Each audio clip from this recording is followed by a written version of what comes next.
Tuwing gumigising tayo sa umaga, may isa na naman tayong araw para ayusin yung magulo, plantsahin yung gusot, at saka solusyonan ng problema. Pero hindi anli yung mga pagkakataon sa buhay. Kahit araw-araw sumisikat ang araw, may isang araw na hindi na tayo makakabangon para makita yon. Kaya samantalahin natin bawat araw na nagigising tayo. Ilan na ba ang mga kakilala nating hindi na nasikatan ng araw?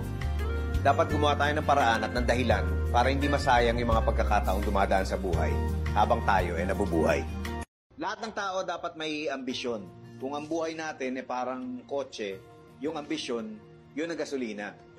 Pero dapat isipin natin na yung ambisyon, pag walang plano, nagiging pantasya. Pantasya para sa mga taong, mga taong tamad. Ang ambisyon kasi may deadline. Pinagsisikapan, pinagtatrabahuan. Pag sumablay yung plano natin, tapos nabigo tayo, palitan natin yung plano. Huwag yung ambisyon.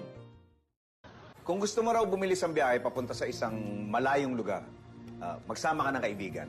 Sa dami ng mapag-uusapan nyo, mapagkikwentuhan, o mapagchichismisan, hindi mo na mapapansin yung oras Magugulat ka na lang, nandun ka na pala. Ang buhay ganyan din. Pag nakahanap ka ng gusto mong kasama, hindi mo na mapapansin yung paglipas ng panahon. Marami kang maaalala, kahit hindi lahat ng araw ay masaya. Masaya ka pa rin dahil merong isang tao sa buhay mo na lagi mong kasama sa hirap at ginawa. Lahat ng tao dapat may ambisyon.